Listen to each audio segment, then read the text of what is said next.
We have seen life, we have seen love, and to wrap this season up, we will finally get to see death. This is Genius Picasso, Chapter 10. Stay tuned. You're tuning into the destination for TV superfan discussion, AFTERBUZZ TV. And now, let the buzz begin.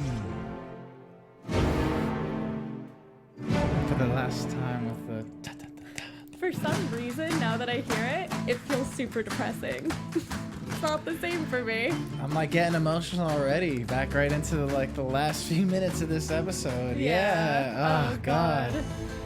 Woo. It was a lot to take in. Honestly, I've never had emotions that are so heightened, like anger, sadness, frustration. Like those were all my emotions that were intensified so deeply. We were in this episode all over the place. Guys, welcome to the show. This is the season finale of Genius Picasso. We are on chapter 10. My name is Zach.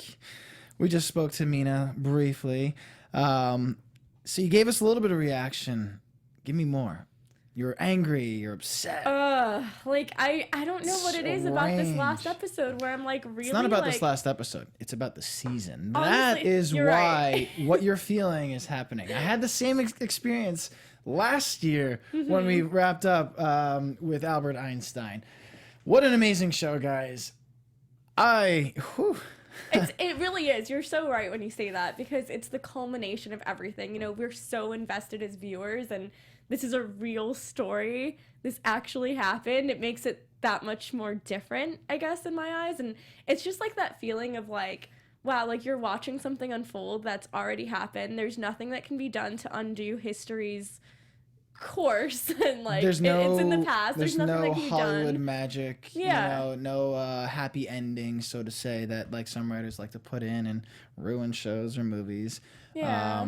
We get what life has given us. And what a story. What It's an not, amazing life. I don't even want to say that it was not a happy ending. For us, it wasn't a happy ending. But for Picasso, I mean, in his eyes, I don't like, think it was a happy art ending was either. more important than family to him anyway. Like, even on his deathbed, he's saying, give me the charcoal and the paper. I would love... Like, are you freaking kidding me? I would love if that was his last words. If that You don't- truly you don't was think it his last Yeah. words, I would love for that. I mean, spoken like a true artist. At least if that was his actual true last words, everything would have made sense. Everything would have been not for nothing. You know, his whole depiction of life, what he thought it was, how art was most important. If he died with his last words saying like that, I feel like he lived a true life, you know, and it wasn't false in any sense and there's no regret, you know, where some people on their deathbed might regret something like that, but it's just art. Picasso would never admit to any regrets he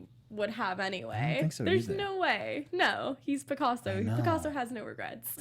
Apparently not. But you know, like, when I was watching this, additionally, like, I feel kind of in the past, like, oh, wow, this is, like, so far in the past. We're so removed from it. It was, but it's not. This episode, when I'm, like, 1973, like, seriously? And when I looked up that Francois Gillot is 96 years old, she's still alive. She's still alive, by the Like, way. This Everyone this still isn't alive. that long 96 ago. years like, old. This is fresh. So that's why it's like... I wonder if she got to watch this. I was thinking that. I hope like, she was I wanna there know, present to like give some pointers to the actress Yeah. and whatnot, or in some capacity. But, you know, she must feel real honored. I just want to talk to her. Like, I know that sounds so crazy. I just want to sit with her and Well, chat with her. What about her kids? I know, I thought about that too, about Right? Paloma They're and Clark. definitely obviously still alive. But I really just want to, like, sit with her. And this is the thing. She always talks about, like, in the show, like, I just don't want to be known as Picasso's mistress. So, like, how awful would it be at 96 that you're contacting Francois to talk to her about Picasso, like, after all this time? Like, Yeah, I don't she know would if not she'd appreciate that, I I'm don't know sure. if she would appreciate it or if she'd just be like, oh, this comes with the territory. I really just want to talk to her about everything. Like, Honestly, I think I'm pretty sure like she had a nice grace period of like 30. I mean, what we're in 2018 right now. She probably had a good like 50 years grace period after he passed that she became her own person. I don't know this to be true or not, but I can imagine now, given with the show being out, people might start talking about her again. And like, I mean, she is still alive, so people could potentially want to try and reach out to her. I'm sure. I mean, Ron Howard had to have, you know, to get rights for her and whatnot. Isn't it crazy though, like how all of them reacted so differently to Picasso's death? Like, how each of them coped with Picasso not being in their lives anymore when he passed in 1973, like how it affected Dora versus how it affected Francois. Like, I don't know, like you just see like how attached each person is to Picasso and how much they meant to him, or they meant to each one of them. It's just so crazy to me. Like Francois was like the only one where like she tried to like, you know, make a life for herself. She married someone new who passed away in the early 90s, like 95. Right. It's just so crazy like that.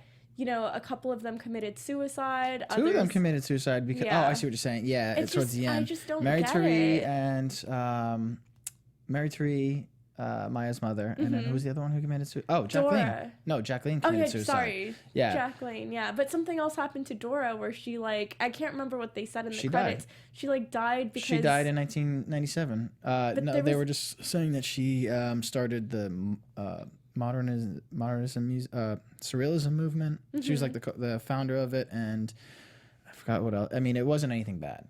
Yeah. So. But it just was like, I feel like it's so simplistic to say, oh, they committed suicide because they lost Picasso. Because there obviously has to be way more that goes into doing something that drastic than just not having someone in your life anymore. Well, in all fairness, the way that too. They do, but the way that they depicted them in the show, I think kind of they depicted them very well in the show for me to read that at the end of the show to be like, oh, that kind of makes sense. Jacqueline, we got very short amount of time with, but there was something wrong with her. I mean, she was keeping his kids away, fighting with Paloma, and like doesn't even want to hear Francois's name. You know, the whole concept of like family is just completely out the window with her in this episode. And all she wants is Picasso. And obviously, you know, it wasn't really touched upon until like the very last moment, but she's just gold digging, you know, talking about the will. You know, I keep going back and forth with that because I kept thinking, like, is she just a gold digger? Like, is she just so obsessed with his finances? But I honestly don't think it was that. I think in her eyes, she's like, I'm the only one who really loves you. I deserve everything. Yeah. I genuinely think that she really does or really did believe that then. I don't think it was like she's only with Picasso for his money. I think she genuinely loved him. Okay, so yeah, when I say gold digger, it's not in the traditional sense of like what we think is gold diggers today. The gold diggers of the past. The gold diggers of the past. I mean, the gold diggers of nowadays. Look, she was a little messed up to begin with already. She was young. I think she was like 20 years old when she first met, and her cousin was whoring her out to Picasso. Pretty much was just like, hey, you should like be here because I need to get out of here. Like that was like she was like transferring, you know, whatever help she was doing to Picasso. Nowadays, to her. we would just call that setting you up for a date. Kinda, nowadays, much. that wouldn't be whoring someone out or pimping them out. It would literally be like, let me introduce you Regardless to my of the facts, they got together, and man, there was some tricky times. Francois went off with Costas. We found that Costas and her broke up. It was short-lived. Yeah, which I was so surprised by. Like, I saw that working out. I didn't think it was just a fling. Poor Costas. It's okay. But she got to meet. Cute. See, we got confused with who Costas was with Luke, because Luke was the one that she was flirting with early in the beginning, and then he went away because he had to teach, and then he came back. And so then they come back, and luckily they get together, and they got married. And it's so funny how wrapped up Francois truly is with Picasso, even probably to her death. Because she's still alive. Yeah, I was like, she's still alive. Sorry, are we talking about someone else? I know. So she's still alive, but she had been so entwined with Picasso, and it like we got subtle hints of it where Luke was kind of saying like, you know, he's always around. He's never gonna leave us. She went to Picasso to get his blessing for a marriage that she wasn't even married to him to begin with. You know. But she couldn't be married to him, remember? That's because fine, he was with but Olga. why are you going to go get a blessing? I mean, I don't think she was necessarily trying to make him jealous. No, I know she wasn't at all. That. I think it was just like all. closing the chapter and being transparent with him and not being like secretive about a new relationship, because she wants to have like this friendly rapport with him for the kids. Yeah, which I think like nowadays we see like there's something called like conscious decoupling where you just you co-parent and you don't have to be with the person anymore. Like Gwyneth Paltrow and her ex were doing that with the kids. Yeah, where they're still like friends, they're still on speaking terms, and they do that because they want like a healthy dynamic with the children. They don't have to be romantically involved to have a good dynamic and you know, give that for your kids. So we had a perfect quote from Francois, where we could see Paloma and Claude a little bit older, and they're talking about their father Picasso, how like, you know. Oh, I'm really jumping ahead. Sorry. I know. I was like, wait, we just jumped so far. This is my fault because I got so excited to talk about the end that we're just going all over the place right now. So you gotta bear with us right now. We got a little bit of time left. So okay, Luke and Francois end up getting married, which is nice. They have a nice little place together. Unfortunately, Pablo, with his fear of hospitals, almost has Paloma killed.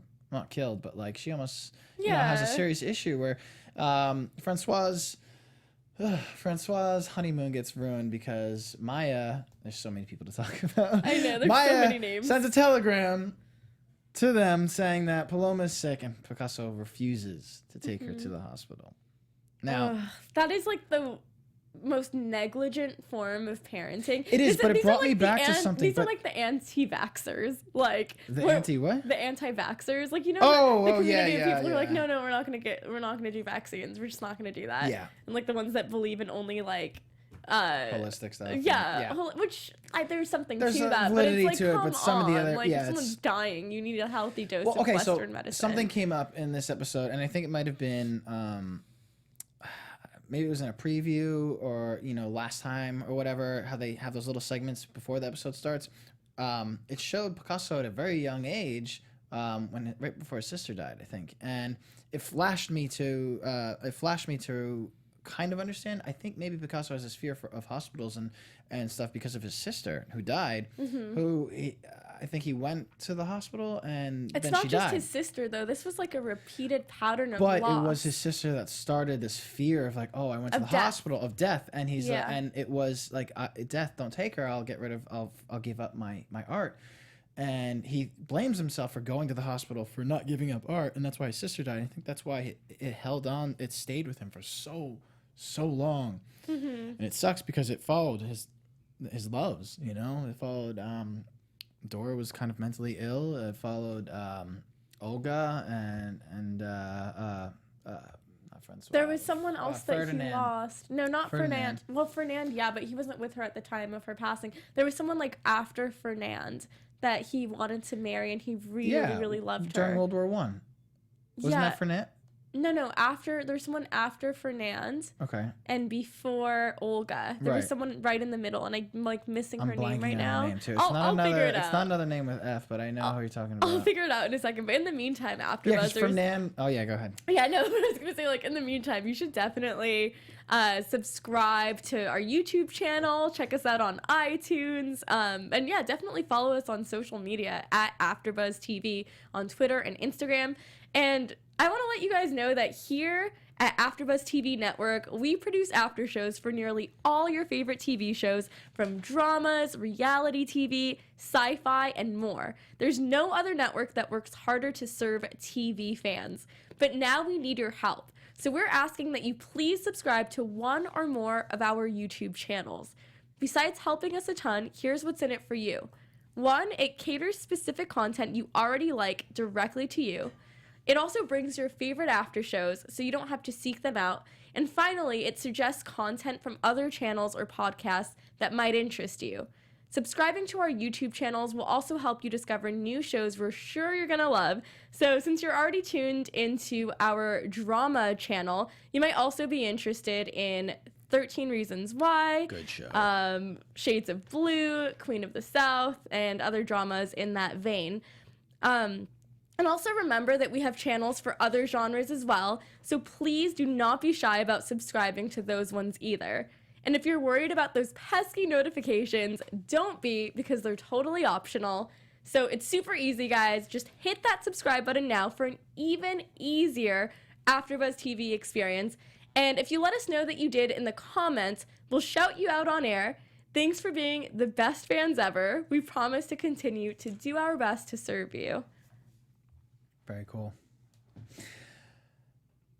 There's just, I feel like both of us are like speechless right now. I really am. I'm sorry. I'm having a hard time to like, I mean, there's so much to happen in the story. It's so hard to like fully articulate like what went on in this episode, because I feel like we're so emotionally invested in it, where we're like, I don't even know like how to I need time to process. Yeah, I need like, time to process. I literally just need like a good hour to be like, yeah, oh my god, like let all of this happened. sink in, because okay, so here let's fast forward a little bit. So we got to see a little bit of life after Picasso with Francois.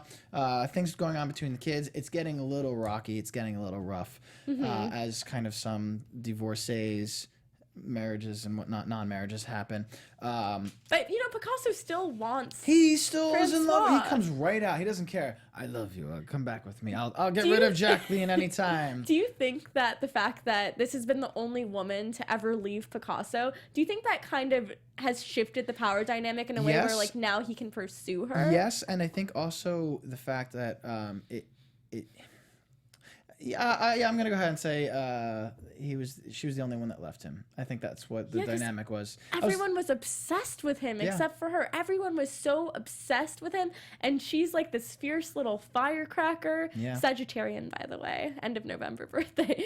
But regardless, like she just like we've seen this before where like Maya even warned him, like, Francois is not like mama, like she's not gonna just like stick around, she will leave. Like she has a very dominant personality, like she has a very like, you know, she's a feminist in every sense of the word. Like she wants to be recognized for her own art on her terms. She doesn't want to be compared to a man. That ending scene with her, when she was on that date, she's so fierce. We'll get to that in a I second. love Francois. Oh god, I know. And it's so funny because in the beginning of the season I saw her and I was like, oh, here's the new toy, you know, we'll have a few episodes of her and then she'll move on. And we had, you know, an idea of who the actor was through Harry Potter and whatnot. So I was like, oh, cool. So she's getting like a little work. That's awesome. I didn't realize she was going to be here into the last episode. Yeah, I was like Flora Delacour. Okay, cool. This is awesome. And I was like, I didn't know what to expect. And I was like, oh, she's going to be here for like 2 episodes.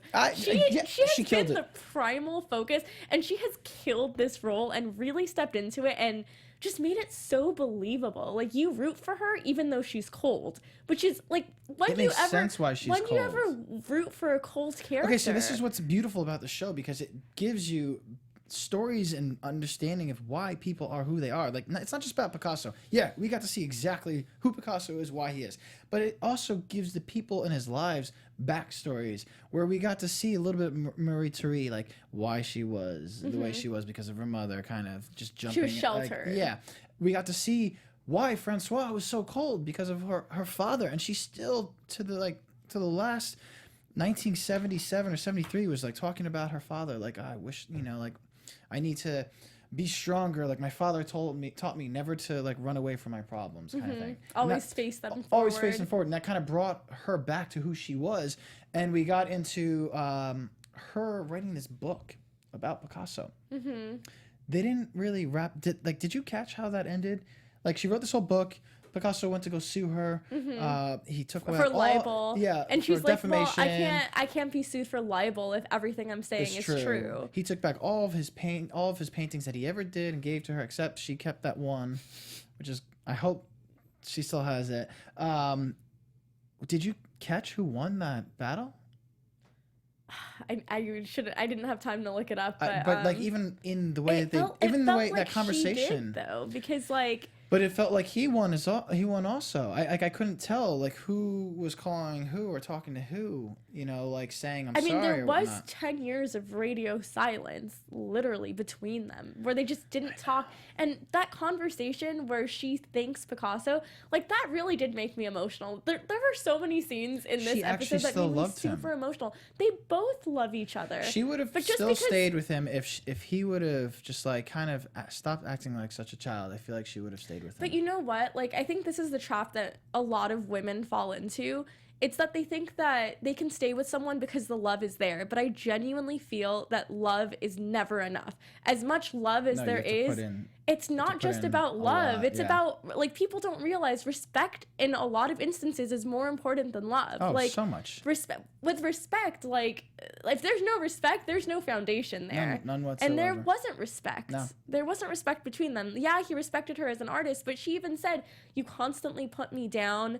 Like, you need someone who will be your champion as much as you are their champion. Yeah. You can't just, like, be someone's cheerleader and not have that reciprocated. I don't think he ever realized that. I think he just kind of was playing the game. He thought she was playing games, which sucks. You know? But She was a little bit at points. She was you have to a little with someone like Picasso, but at the end of the day, she was just being honest. I think she definitely loved Picasso more than Luke, but she said it. She said it to the end that she loved him. I mean, yeah, but just because you love someone doesn't mean it's meant to be. Of course not. No, of course, I completely agree. And sometimes love is toxic. Like, what kind of love is it? Is it a healthy love? Is Picasso, it a toxic love? Picasso is it attachment? was just nothing but a giant ball of toxins. For whomever he was around, he was a giant ball of toxins. We had some great shots. We had some great throwbacks, some nice little, not odes, but him revisiting his younger years, I guess, going to a bullfight, playing something with a cake with his son, chewing into it. That was so beautiful. That whole ruined so quickly by Jacqueline. I did not like her. She was nasty. Jacqueline. She was nasty. I tried so hard to empathize with her and see it from her point of view, and I do get it from her point of view. But anyone who's gonna ruin the relationship between a parent and a child, like, I just don't have the tolerance for that. I do not have the tolerance for it. I totally get it. Like, hey, like, you want to be number one. You don't like Francois. She's competition. But these kids are gonna be in your life no matter what. They're Pablo Picasso's children, so you better work on having a good relationship with them if you want to stick around. Yeah. It's interesting that she was the only one at the deathbed, and I wonder if that's because she separated him from everyone else. She closed everybody off so much. I wonder if that's the reason, or if no one else showed up. I kind of have a feeling that's what it is. It kind of sucks because his kids didn't know that he had prostate cancer. Let's get into that last part. Oh my God. Don't even. I'm going to start crying on camera, and it is going to be so ugly. 1973, April. What a shot. We have the scene prior is the barber, his barber, Arias, telling him how, like, you're wrong, that, family comes first, not art. Like, you are who you are, but, like, you would have been the same person if you kept your family first. Do you think that's true? Yeah, because a lot of like great. No, 100%. A lot of the greats in history are like, oh, you have to sacrifice one for the other to truly be great. Yeah, but there's a lot of balance to it. Like there's enough time in the day for it. For that. I don't know how. I'm wrong. I don't know how that would be done, but the barber had an amazing line, and Picasso was looking down on him. He's like, oh, but you just cut hair. And he's like, oh shoot, like I'm sorry, I didn't mean to say that. Like, I know. He's like, he did mean realizing it. He meant it because that's who he is, his ego. And the barber's like, hey, look, that's who you are. And it's true, but it's like, it just shows where your priorities are. Yeah, it's but true. The barber he's a barber, but like, who's happier? Oh, he is. Like, you're not defined by your profession. Nope. Unless you let it define you. Yep. Yeah. So, we had that great shot, and the barber's just like, call your kids. You're here at a bullfight with your barber, not your kids. What's that about? And it just leads into that last shot where I'm like, cool, we're getting another family reunion. Like, oh my God, we're getting like what Francois put together the first time. And I was just like, you know what? At the end of the day, they have a huge, beautiful family. And I saw Maya show up, and I was like, oh, Marie-Therese still alive? Wow, this is amazing. Like, look, Maya has a daughter. It wasn't until Dora came when I knew this was a fantasy. Don't jump into that. Yeah. Because we got to see Francois first. And Francois is obviously older, so I'm like, oh, man, this is great. They put together a party. Like, Picasso's learning at such an old age, finally. Family obviously matters more. He's getting together. And like, what struck me so much was that Francois walked by Pablo and went up to Marie-Therese. And I was just like, it's so nice to see you again. And hugged her and embraced her. She, from the beginning, was just like, listen, we are all family together. Regardless of how messed up this is, we need to, act like a family. We're blood and something else, I forgot she said. And, we got to see, some great words. The kids came up. And then, carpet pulled from underneath me.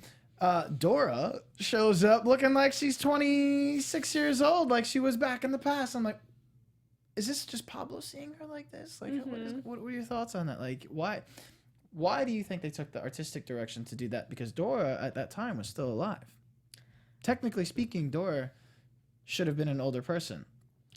I think they kind of wanted to do it like They wanted to do what it I'm for a gonna say, transition. like I feel like isn't gonna be consistent because the way I interpreted it was they showed Dora in her youth because that's when Pablo Picasso was in love with her the most. Yes. And I think the reason why Francois was older is because it was like Pablo's hope that he would be in contact with her forever because she's his one true love. And Marie-Therese, like, oh, it's the first woman that he had children with. So, like, that relationship is going to be eternal because of the children. Right. So, like, that's how I interpreted it. The and kids then, were the same age as what we saw Yeah. as them last, too, which is interesting because they definitely would not have been. We got to Yeah. see his son with, I guess, his family as well. And then Fernand was the way she was when he was in love with her. See, I think And what they did... Same as Olga. I think what they did with that, why they showed Dora, was because you got to see his loves, and then it's like, at what point are you going to show, like, you got to see all of his loves, but they wanted to differentiate, like, who's still alive, and, like, how Pablo sees them, and, like, how Pablo views, like you were saying, had viewed them in the past. And so Dora was that cutoff of, like, now we're getting to, like, past loves, and this is how he's remembering her. It was a beautiful scene. I don't think I have seen a scene in television that has moved me to the extent that Genius Picasso's season finale has moved me. You I should have watch never. the first season then, guys. I- We both were crying, sitting at our tables I was watching this episode. I was just the tears were flowing. I was crying. Tears wish- don't I wish flow I as saw much it. I for wish me. I saw it. It was such a beautiful ending. We flashed to him laying in bed, barely conscious, talking about, you know, his sons, his loves. We could see his best friend, Carlis, however you pronounce his name. Yeah. He's flashing through life. Oh, Carlos, yeah. He's flashing through life. You get to see, you know, his very first picture, which was amazing, of like the bullfighting, all these beautiful scenes, him like in the woods with the paintings, and when he just tried to escape everything, you know, back in Spain in the mountains. Such an amazing ending. I mean, I'm getting chills thinking about it. It was now. so beautiful, but like, what do you think Picasso's legacy is? His art. Is it just like, I know that it sounds so condescending to say, is it just that? Because that's a huge accomplishment. It's a but huge accomplishment. I think his legacy is that he took what art had been for so many centuries and became the first person who had flipped it on itself. And so many other people came, Andy Warhol and all these other geniuses came after him, but he was the first to do something like this. And Picasso always wanted to push the envelope. He He was never okay with just mediocrity or the status quo. He always wanted to challenge whatever the art form at the time was, and was so bold to experiment with mediums that were relatively unknown, like collaging and surrealism, and it's truly incredible, like, what he achieved. But I was just so emotional. I was like, yeah, you achieved all these things, that's beautiful, but for me personally, it's the people that make the difference in your life. When you're on your deathbed, reflecting back on your life. He never had that, which sucks. I mean, honestly, from what we can tell, his last words was, "Give me my paper and charcoal." The only redeeming thing in this, I think, and in his death, which, I mean, his death was sad. It was coming. It was inevitable. He was in his 90s, like 93. Yeah, he was up there. He lived a full life. He lived a very good full life. The only, I think, it's not happy seeing him die. I was happy to see the moments that his life passed, though, like when his life was passing by him, and like thinking in his head, he got to see his family for the last time and make amends. The greatest achievement, I think, is that finally when Franco passed in 1993 or something like that, or 83 or something around those times, his painting Guernica was finally put into Spain and probably still displayed there. And unfortunately, he didn't get to see it, but what a way to end the show. What a way to end the season, right? I'm speechless. I'm so impressed with Nat Geo, and I'm so excited for season 3 with Mary Shelley.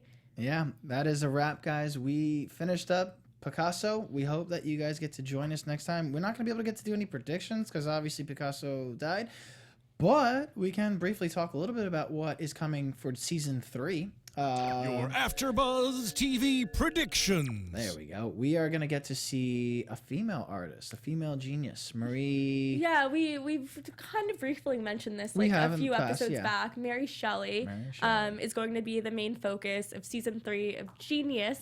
And it's going to be interesting to kind of see not an artist, but an artist in her own right. She's a female author. Yeah, an author. Author And it's of going to be Frankenstein. it's going to be a lot later of times, pre 1800s, I think, right? Somewhere around that. I need to double check. It's okay. Yeah. We are excited for it. I'm excited for it. The story of Frankenstein is an amazing one, so I'm very interested to see what's going to come, how it's going to be told.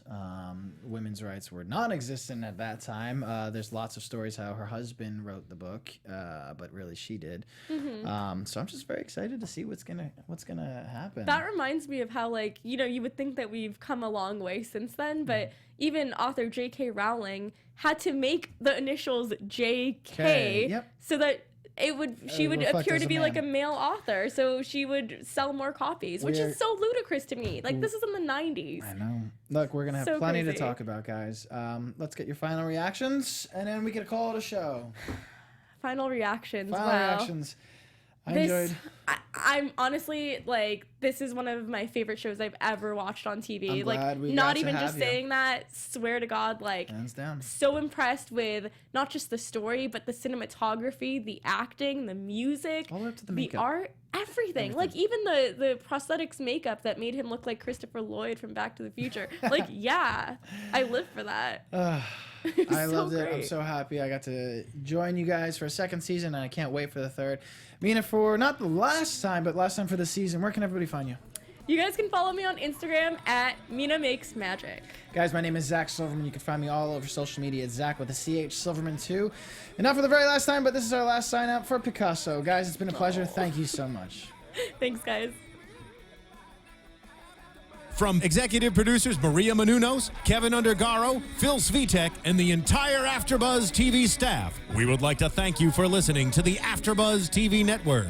To watch or listen to other after shows and post comments or questions, be sure to visit AfterBuzzTV.com. I'm Sir Richard Wentworth, and this has been a presentation of AfterBuzz TV. Buzz you later. The views expressed herein are those of the hosts only and do not necessarily reflect the views of AfterBuzz TV or its owners or principals.